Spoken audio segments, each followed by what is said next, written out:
Devenir entrepreneur n'est pas une chose facile. Jérôme Jourdan a créé l'application Waah. C'est une application qui vous permet d'écouter de la musique tout en étant encouragé par vos proches. Chaque proche peut choisir une musique et il met un message associé et vous pouvez écouter votre playlist pendant la course que vous avez choisi de faire. C'est une idée que j'ai trouvée géniale et j'ai proposé à Jérôme de répondre à quelques questions au micro de l'Instant Outdoor. C'est un exercice auquel il a répondu présent. Merci beaucoup à Jérôme d'en avoir dit un petit peu plus sur toi, ton histoire et pourquoi est-ce que tu as créé cette application-là. On a passé un très bon moment. Bonne écoute dans l'Instant Outdoor. Bon alors aujourd'hui je suis en compagnie de Jérôme et avec Jérôme c'est un nouvel type d'épisode que l'on commence à enregistrer sur le podcast et je suis vraiment très content de faire cette nouvelle série dédiée aux entrepreneurs, comme tu aimes bien le dire. Comment vas-tu Jérôme ? Bonjour François, écoute, ça va très très bien. Merci de m'accueillir sur ton podcast. Et effectivement, je fais partie des entrepreneurs comme tu en fais partie toi aussi. Effectivement. Alors, comment était venue cette idée de... Alors, avant qu'on parle de l'entrepreneur, on va juste commencer par une petite présentation de toi, Jérôme, si tu veux bien te lancer dans cet exercice de la présentation qui est pas toujours simple. Oui, mais qu'on va faire soft. Donc, je suis Jérôme Jourdan, j'ai 47 ans. Je fais de la course à pied depuis à peu près une dizaine d'années. C'est un challenge que je m'étais fixé lorsque j'étais en chambre stérile il y a une quinzaine d'années et que j'ai eu une maladie pendant quelques mois et je me suis dit le jour où tu t'en sors, tu vas reprendre la course à pied et tu vas faire un marathon. Et j'ai réussi à m'en sortir et j'ai fait le marathon de Marseille le jour de mes 42 ans, donc ça fait un peu plus de 5 ans. Et depuis ce jour-là, j'ai pas arrêté. J'ai fait plusieurs courses entre guillemets officielles, quelques semis, celui de Lyon, celui de Marseille, le marathon de Marseille, le marathon de Nice-Cannes, et puis plusieurs 10 kilomètres. Je suis un ancien footeux. Alors j'ai joué à un niveau très petit, à un niveau régional, mais j'ai mordu, il y a une petite dizaine d'années sur la course à pied. Au début, pour rester en forme et puis pour pouvoir garder une ligne et puis petit à petit, ça s'est transformé en quelque chose d'un peu plus addictif et ça m'a donné envie de continuer. Alors, tu disais que tu avais eu une maladie qui t'était tombée dessus. Est-ce que tu peux nous en dire un peu plus ? La maladie, c'est la maladie de Hodgkin. C'est une maladie qui touche généralement des personnes d'une trentaine d'années en bonne santé. Donc je fumais pas, je buvais pas, enfin, du moins raisonnablement, et ça m'est tombé dessus à 30 ans. Donc Alors, en quoi ça consiste la maladie de Hodgkin ? maladie de Hodgkin, c'est une maladie qui touche le système lymphatique. Donc grosse fatigue, pas mal de ganglions à droite à gauche. Et voilà, j'ai été diagnostiqué. J'ai eu un parcours assez compliqué avec un peu de chimio, un peu de chambre stérile et puis un peu de radiothérapie. Et, euh, et c'est là aussi que l'application a commencé à faire son chemin. Alors je pars de très très loin, mais l'application, on va en parler, mais il y a ce côté encouragement de ses proches, ce côté la motivation qui est maintenue par la musique. Et déjà en ce temps-là, j'avais eu un de mes amis qui m'avait gravé une playlist sur un CD à l'époque et qui me l'avait donné à l'entrée de la chambre stérile en me disant tiens, ça va te permettre de rester motivé. C'est une petite compile que je t'ai fait avec plein de chansons pour que tu te rappelles des bons moments. Donc déjà ce lien entre la musique et le soutien qui me suit aujourd'hui avec l'application. Hmm. Alors, c'est sûr que la musique est une thérapie pour beaucoup et c'est même très utilisé, je crois, dans les hôpitaux pour apaiser les malades et ça m'étonne pas que ton ami ait eu cette idée. Ça a dû bien t'aider. C'est toujours, enfin je suis toujours très surpris du nombre de personnes à qui il arrive des maladies comme ça, sans que rien ne puisse. Alors j'ai peut-être un biais aussi par le podcast parce que justement il y a une chronique qui est dédiée à ça sur le sport a changé ma vie. Ouais. Est-ce que toi tu dirais que le sport a réellement eu un impact vital pour toi dans ta guérison? Alors le sport, est-ce qu'il a eu un impact vital? Je sais pas, mais en tout cas, je baigne dans le sport depuis que je suis tout petit et ça a forcément développé en moi aussi ce côté compétiteur. J'ai fait du foot de 50 pardon, de 5 ans à plus de 30 ans. J'ai fait aussi un petit peu de squash, je fais aussi de la course à pied. Et effectivement, il y a vraiment un lien très proche entre ne rien lâcher dans le sport et ne rien lâcher dans tout ce qui peut arriver dans la vie, dans la vie entrepreneur, dans la vie perso, et quand tu es confronté aussi un épisode de la maladie. Donc un lien très fort entre sport entre sport et maladie et une connexion avec toute cette partie motivation, cet esprit de compétition et de rien lâcher jamais. Et aujourd'hui, du coup, tu en es où dans ton évolution de sportif? Tu es toujours sur des distances plutôt marathon, c'est ça qui t'attire principalement? Alors, le marathon, j'en ai donc fait 2 et j'ai l'intention de faire avec ma compagne celui du Mont-Saint-Michel, qui a été reprogrammé en mai 2022, Il est terrible celui-là, il paraît. qui a l'air vraiment d'être un beau marathon. Et voilà, c'est celui-ci qui nous fait envie. Alors, on avait aussi envie de faire celui de Boston. C'était un doux rêve et on s'est renseigné. En fait, Boston, c'est absolument pas possible de pouvoir décrocher des dossards, ou alors il faut rentrer dans plusieurs catégories et c'était pas le cas. Il faut déjà avoir fait un temps de référence, ou alors il faut arriver avec une association caritative pour pouvoir bénéficier d'un dossard. Donc c'était pas notre cas, donc on s'est rabattu pour 2022 sur le marathon du Mont-Saint-Michel. Alors moi je préfère le semi-marathon. J'ai fait les 10. J'ai d'ailleurs fait le dernier 10 que j'ai fait, je l'ai fait sur Clermont-Ferrand. C'était aussi c'était dans le cadre de Movember. Ça s'appelle la course tâche. C'était sur Clermont-Ferrand, c'était un 10 km que j'ai fait avec mon fils, qui faisait son premier 10 km et qui m'a mis 30 secondes. Donc je me suis dit que c'était peut-être pas ma distance de prédilection et voilà. Donc l'idée c'est plutôt d'essayer de performer un petit peu plus sur le semi. D'accord. Et est-ce que tu as eu une attirance pour un autre sport de la course à pied, hein? Comme j'aime bien dire, la course à pied est un sport, mais dans ce sport, il y a plusieurs sports. Tu peux faire du cross, de la course à pied sur route, du trail, de l'ultra-trail. Même dans les ultra-trail, il y a plusieurs types d'ultra-trail. Est-ce que toi, tu as aussi envie d'aller t'ouvrir à d'autres facettes de ce sport qui est la course à pied? Alors j'ai beaucoup de mal avec le dénivelé. On a fait 2 années de suite la Saint-Élion, mais sur son format relais.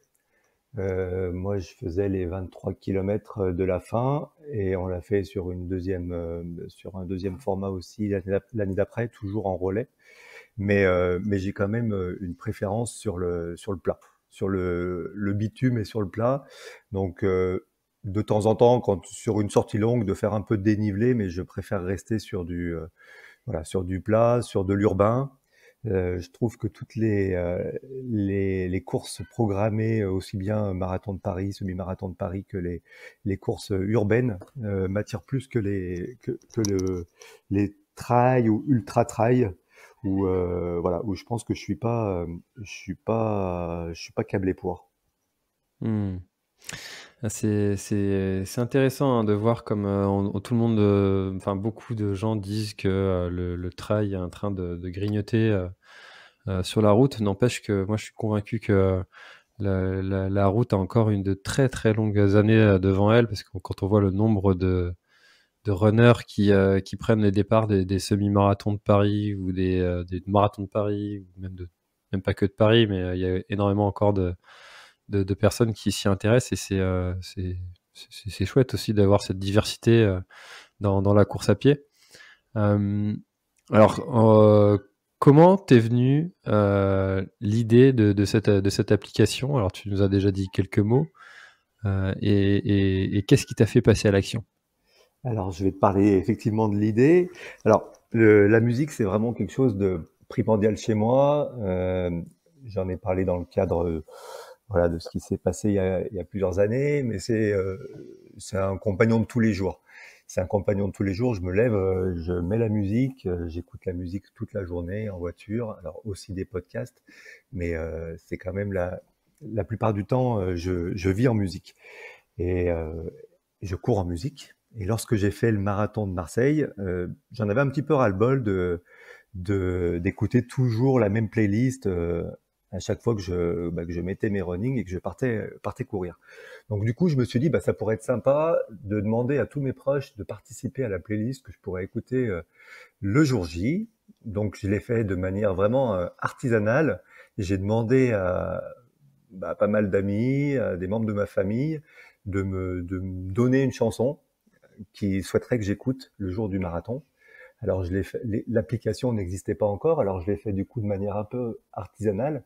J'ai téléchargé avec à l'époque MP3 Converter les chansons qu'on m'avait proposées.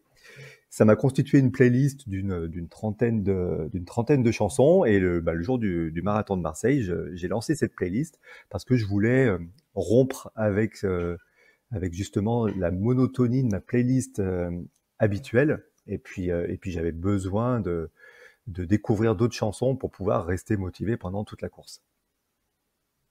Voilà Ah, d'où m'est venue l'idée. c'est intéressant parce que tu vois, je t'en avais déjà parlé quand on s'était appelé, Oui, mais cette idée de message reçu pendant la course, c'est tout de suite très motivant. Enfin, je sais que, alors moi j'ai la chance d'être suivi sur les réseaux sociaux. C'est pas toujours le cas de tout le monde, et d'avoir comme ça plein de messages qui arrivent, et c'est toujours très très encourageant, quoi.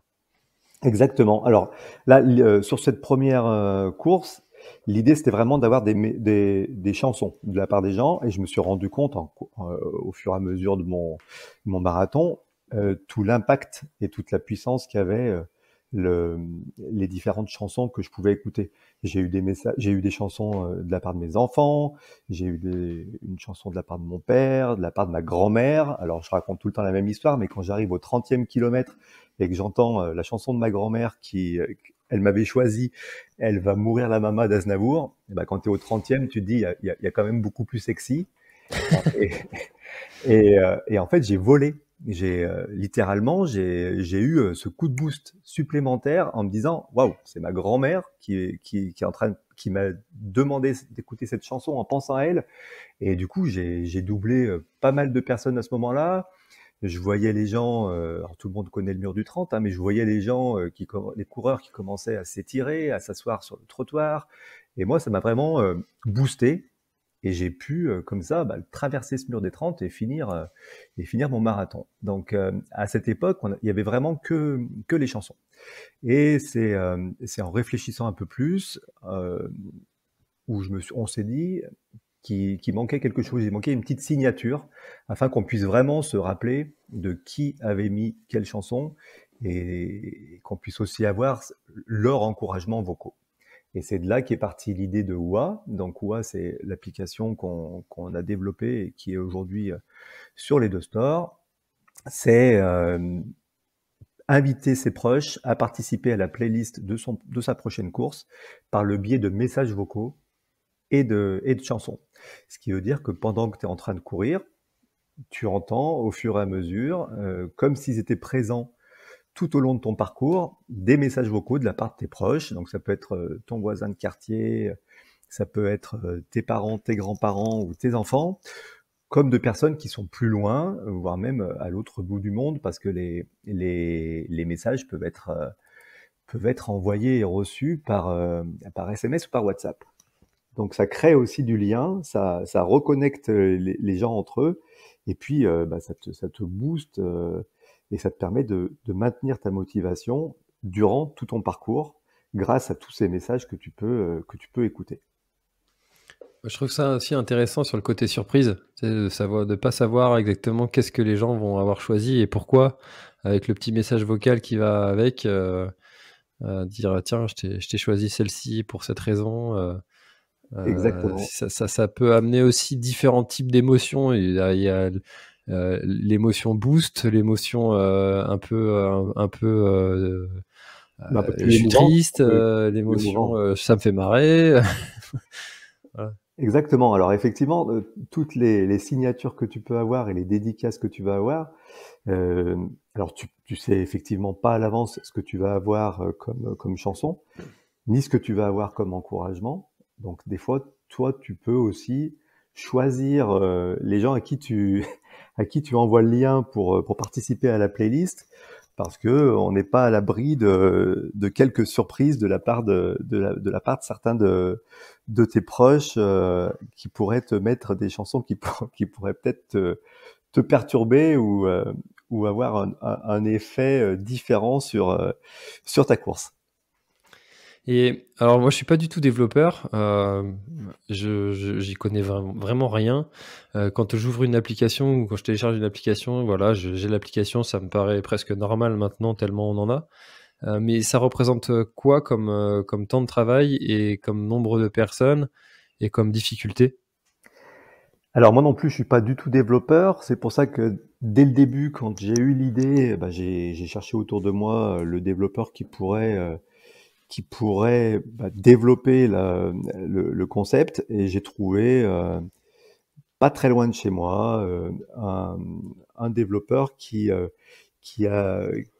qui a pu prendre en charge ma demande, qui a pu être à l'écoute et qui a pu commencer le développement de l'application. Alors c'est vraiment pas évident comme développement, ça demande pas mal de temps, ça demande de l'investissement financier, de l'investissement humain, mais on a d'abord pris la stratégie de se dire, OK, dans un premier temps, on va le développer uniquement sur Android pour déjà voir ce qu'on peut présenter comme solution, voir les différentes barrières qu'on va rencontrer technologiquement.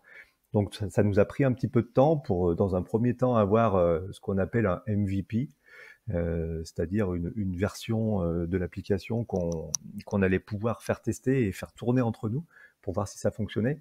Et puis, une Si tu fois m'arrêtes qu'on... si je me trompe, mais c'est, minimum viable product? Exactement, ouais, exactement. Alors, on peut appeler ça aussi un prototype, il y a différents noms, mais l'idée, c'était voilà, de pouvoir aller chercher une première version, la tester entre nous, la faire tester à quelques coureurs et voir si on arrivait à, à avoir tous les gains qu'on recherchait avec l'application. Donc il y a eu cette première partie Android. Au passage, Android, c'est un petit peu plus facile d'aller développer chez Android que d'aller développer pour iOS. Donc ça a été le parti pris, d'aller chercher d'abord la version Android. Et puis on a continué à travailler dessus et on a été chercher la version iOS. Et aujourd'hui, on est présent sur les deux stores. Et pour la partie technologique, on vient se connecter à la plateforme Spotify pour pouvoir aller chercher les musiques qu'on va venir rajouter aux encouragements vocaux. Donc du coup, si je comprends bien, parce que en fait, moi j'ai téléchargé l'application, là pour que les auditeurs se situent un peu mon niveau de compétence par rapport à l'application et ça pourrait les aider à comprendre mes questions. Là, moi j'ai créé une playlist pour une course et effectivement j'ai dû connecter mon compte Spotify, mais qui doit être abonné à Spotify? C'est moi ou c'est la personne qui me propose une musique? Alors, on a voulu faire simple. On est parti de l'idée que l'application allait être téléchargée par le runner. Donc, en l'occurrence, tu télécharges l'application. L'application va générer un lien et ce lien, tu vas pouvoir l'envoyer à tous tes proches pour qu'ils puissent facilement et rapidement participer à la playlist de ta prochaine course. Donc il y a uniquement le coureur, celui qui génère la playlist et qui va dans un second temps l'écouter le jour de sa course. Il y a que cet utilisateur-là qui a besoin de télécharger l'application. Tous tes proches qui vont contribuer à ta playlist vont cliquer sur le lien et se retrouver en fait sur une page web. Donc ils n'ont pas besoin de télécharger l'application. Donc ça c'est plutôt intéressant parce que ça c'est une barrière de moins. Ça évite que tous les proches aient besoin de télécharger l'application. Et pour répondre à ta question, la plateforme musicale, et en l'occurrence pour l'instant Spotify, n'a besoin d'être installée que par le coureur. Les invités à la playlist n'ont pas besoin d'avoir Spotify d'installer sur leur mobile. Et à terme, l'idée, c'est dans les prochains développements, dans les prochains mois, l'idée, c'est de pouvoir se plugger avec d'autres plateformes que Spotify. C'est-à-dire que le coureur pourrait être abonné à Deezer ou à Napster ou à d'autres plateformes musicales pour pouvoir utiliser OA. Ouais, c'est vrai que ça va multiplier forcément les personnes qui peuvent être intéressées, parce que par exemple moi je suis abonné à YouTube Music. Ouais.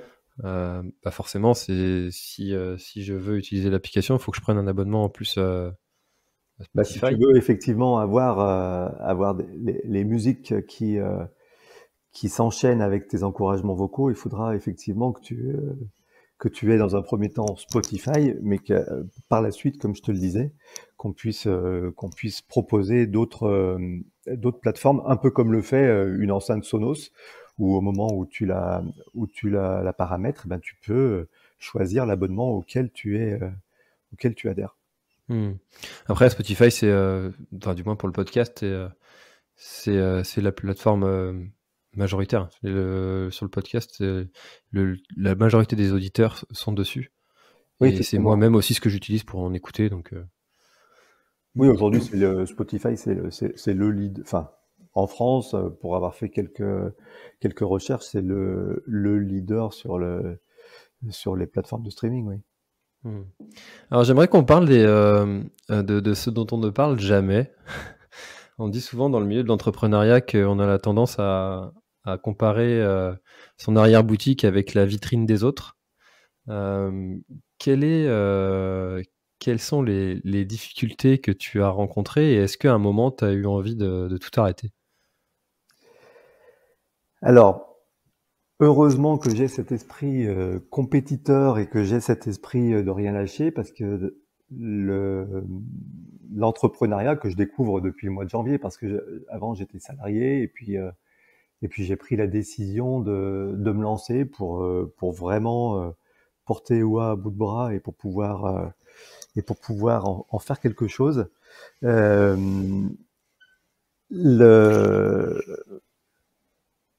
Cette comparaison entre l'entrepreneuriat et la course à pied ou entre le sport, bah c'est vraiment quelque chose de comment je pourrais dire, quelque chose de qui se ressemble. C'est vraiment lié. Moi, je suis vraiment sur une période où je découvre, où je suis autodidacte, où j'ai découvert le monde de l'entrepreneuriat et où j'ai su m'entourer de bonnes personnes dès le départ. Mais un peu comme dans la course à pied, quand tu veux démarrer un 10 km, quand tu te prépares pour un 10 km ou pour un semi ou pour un marathon, tu as besoin d'avoir les bonnes personnes qui vont t'entourer, qui vont t'aider. Pour moi, ça a été un peu la même chose pour l'entrepreneuriat. Dès le départ, j'ai été accompagné. On a eu la chance d'être aussi accéléré en tant que start-up innovante, donc de faire partie de programmes qui nous permettent de s'améliorer et de régulièrement franchir des caps. Donc c'est important d'être alors je trouve plus mes mots. C'est important d'être entouré, voilà, d'être entouré, et puis surtout ne rien lâcher, quoi. C'est vite tentant, hein, parce que souvent un projet comme ça, c'est assez long à démarrer. Bah, on est rattrapé des fois par notre entourage, des fois qui vont nous dire: «Ouais, qu'est-ce que tu fais, enfin, ça décolle ton truc, ça y Exactement. est, tu deviens Bill Gates, dans 2 semaines». Bon, bah, non, ça va prendre un peu plus de temps. Alors c'est ça, effectivement, j'ai les 2 sons de cloche. On me demande rapidement: «Mais où t'en es? Quand est-ce que tu commences à vendre? Quand est-ce que tu commences à générer du chiffre d'affaires?» Alors j'ai appris aussi la patience parce que finalement, bah, voilà, on se rend compte et c'est aussi le fait d'en discuter avec plein d'autres startups, bah, c'est long. La mise en place, la mise en route, est longue, le chemin est long. La fameuse roadmap dont toutes les startups parlent, ben, met du temps à vraiment se dérouler comme on le souhaiterait. Mais j'ai la chance quand même d'avoir dans mon entourage bah, des gens qui sont vraiment là pour m'encourager, pour m'aider, pour me conseiller. Donc ça, c'est quelque chose ouais, qui est super important. Et alors du coup, ça ressemble à quoi une journée de Jérôme Jourdan sur l'application, si tu avais une journée classique? Une journée classique ou une journée rêvée. Une journée classique. Une journée classique, alors dès que je peux, j'essaye d'aller courir le matin avant de me mettre avant de me mettre sur l'ordi et d'aller faire mes différentes tâches. J'essaye d'aller courir. Je me suis fixé une routine sur les différents réseaux sociaux et sur LinkedIn que j'ai aussi découvert bah, il y a quelques mois parce que j'étais pas du tout concerné par ces réseaux-là et voilà, je trouve que ce sont des réseaux hyper intéressants et j'ai un faible sur LinkedIn. C'est d'ailleurs comme ça qu'on a commencé à échanger tous les deux et je trouve que c'est vraiment une vitrine intéressante pour les entrepreneurs. Euh, donc la journée, elle est bah, après aucune journée ne se ressemble. Il y a ce que tu vas mettre dans ta to-do list et puis ce que tu vas vraiment faire. Il y a La classique. la classique, mais en même temps, j'apprends rien. Mais alors j'ai la chance de m'être entouré j'ai recruté ma première salariée qui est une alternante et qui me fait vraiment un gros job sur toute la partie bah, justement des réseaux sociaux et qui m'accompagne sur la stratégie qu'on met en place en termes de communication. Donc la journée est partagée entre des moments liés aux réseaux sociaux, des moments liés bah, plus à la tech, même si c'est pas moi qui suis sur la tech, mais j'essaye de suivre le projet et de, et de valider les avancées. Et puis bah, toute la partie financière, aller chercher des financements. Alors ça, c'est au niveau des startups, c'est quelque chose qui est très important d'avoir du carburant régulièrement pour pouvoir avancer, pour pouvoir embaucher et pour pouvoir atteindre les objectifs qu'on s'est fixés à court ou à moyen terme. Donc voilà, une journée type, bah, c'est un cocktail, un mélange bah, de tout ce qui de tout ce qui compose une entreprise, c'est-à-dire du business, du financement, de la technologie, de la communication, du marketing. Alors, ça prend un peu plus de temps parce que c'est un milieu que je découvre.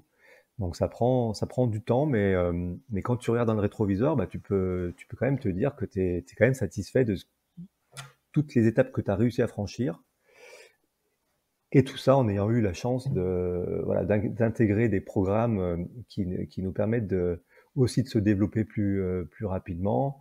On a eu la chance d'être intégré au programme Sportec de l'EM Lyon. Donc ça, c'était un programme sur 9 mois qui nous a permis bah, vraiment de se structurer et d'avancer positivement.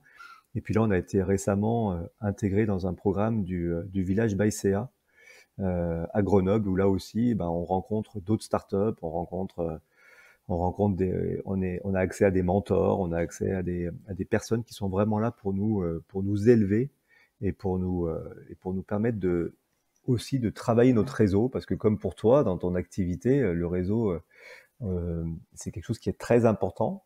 et on en a parlé en off, mais le réseau dans le running est plutôt, c'est plutôt un petit village comme on le dit, le monde est petit parce qu'on se rend compte vite qu'on a pas mal de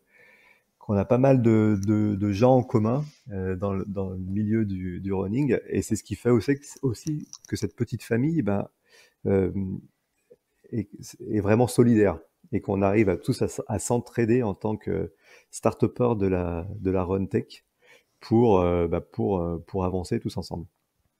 C'est super chouette de pouvoir aller partager justement avec des gens qui partagent les mêmes galères, qui sont passés avant nous par les mêmes difficultés et qui les ont réussi haut la main à les surmonter une après l'autre. Exactement. Et effectivement, je trouve ça génial de savoir que le trail ou la course à pied est un petit monde et que on peut très vite faire des connexions, même si ça, du coup, l'inconvénient de son avantage, c'est que ça peut aussi aller très vite dans l'autre sens. Oui. Alors, le running, c'est quand même un milieu vraiment sain. Oui. Sain, bienveillant. Alors, même s'il y a cet esprit de compétition durant la course, et encore, aujourd'hui, il y a beaucoup de coureurs qui sont pas là pour performer, mais qui sont plus là pour rester en bonne santé, pour se dépasser, pour atteindre des objectifs qui se sont fixés, mais c'est pas vraiment de la performance.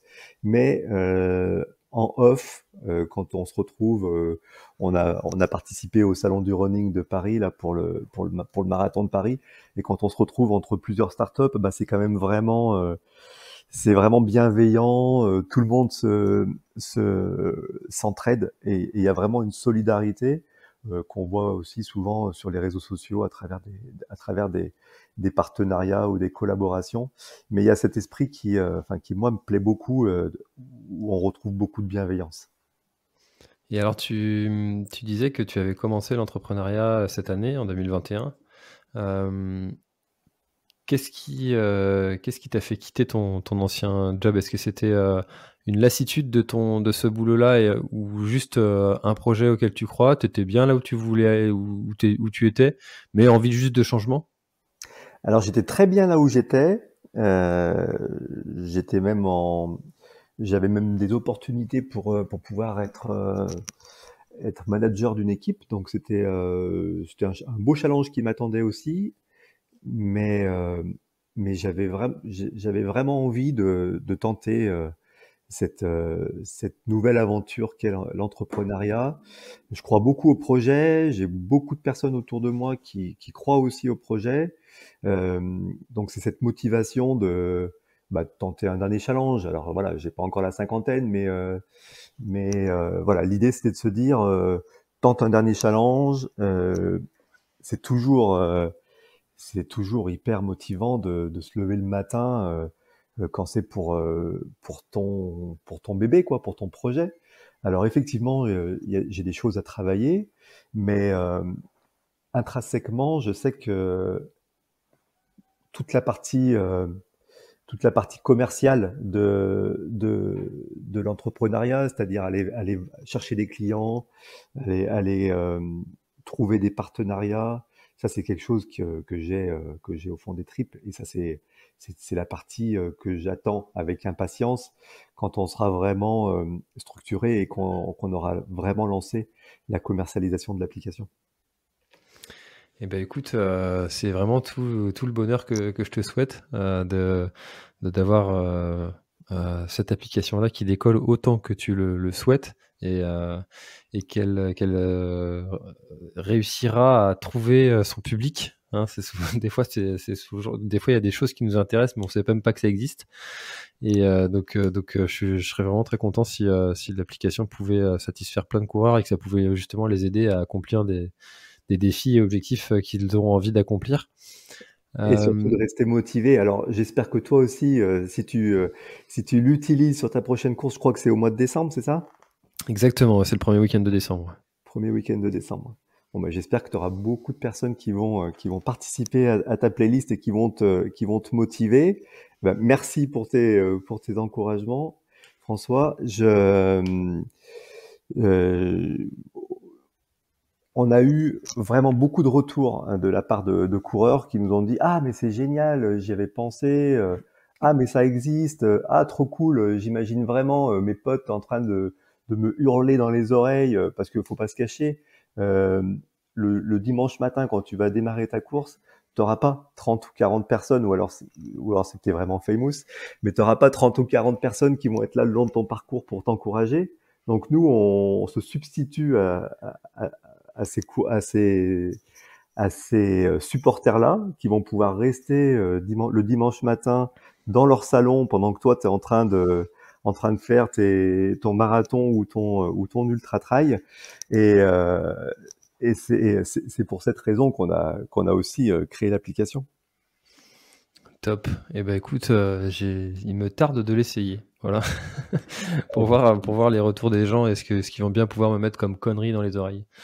Conneries ou pas, Après, c'est toujours sympa d'avoir des conneries. Avec les quelques clients qui m'entourent, je pense qu'il va y avoir quelques conneries de diffusées. Là. Il va y avoir du niveau, à mon avis. Quelques pépites. Et après, ce qui est toujours sympa, c'est que tu vas pouvoir la réécouter aussi plus tard. Une fois ta course terminée, l'idée c'est aussi qu'on puisse l'écouter dans la semaine ou qu'on la garde en souvenir, comme on accroche sa médaille de finisher ou qu'on regarde son t-shirt de finisher. Et ben voilà, tu vas pouvoir aussi avoir cette playlist en souvenir et pouvoir la réécouter plus tard. Et ça, c'est des moments qui sont plutôt cool. Top. Bah écoute, affaire à suivre. Je te tiendrai au courant. Très bien. Jérôme, est-ce qu'il y a quelque chose dont on n'aurait pas parlé et que tu aurais aimé ajouter à notre échange? Bah non, je pense que ça a été assez complet. Je te remercie pour tes questions parce que c'est jamais évident et c'est bien que tu aies pu driver ça de main de maître. Je pense qu'on a bien fait le tour. Alors désolé pour le côté un peu pathos d'avoir démarré par le côté de la maladie, mais c'est parce qu'il y a vraiment aussi un lien entre cette histoire et la musique, et c'est pour ça que que du coup j'ai démarré là-dessus. En tout cas, grand merci pour m'avoir invité et longue vie à ton podcast et bonne chance pour ta course. Eh ben merci beaucoup Jérôme et puis bah, j'ai vraiment apprécié de rencontrer le fondateur de de WA. Voilà. Et ben on vous invite à télécharger l'application que vous retrouverez facilement sur Android et iOS si vous êtes sur iPhone. Voilà. Merci beaucoup Jérôme pour cet échange et puis peut-être à bientôt dans la région lyonnaise. Voilà. Ou dans la vraie vie, dans la real life. Voilà. Merci beaucoup. Allez, à bientôt. À bientôt. Cet épisode est maintenant terminé. Merci de l'avoir écouté jusqu'au bout. Et si vous êtes encore là, c'est sûrement qu'il vous a plu. Alors n'hésitez pas à le faire savoir autour de vous. C'est la meilleure façon de faire connaître le podcast L'Instinct Outdoor. Parlez-en, partagez les épisodes. Merci beaucoup pour votre fidélité et à très très bientôt dans un prochain épisode.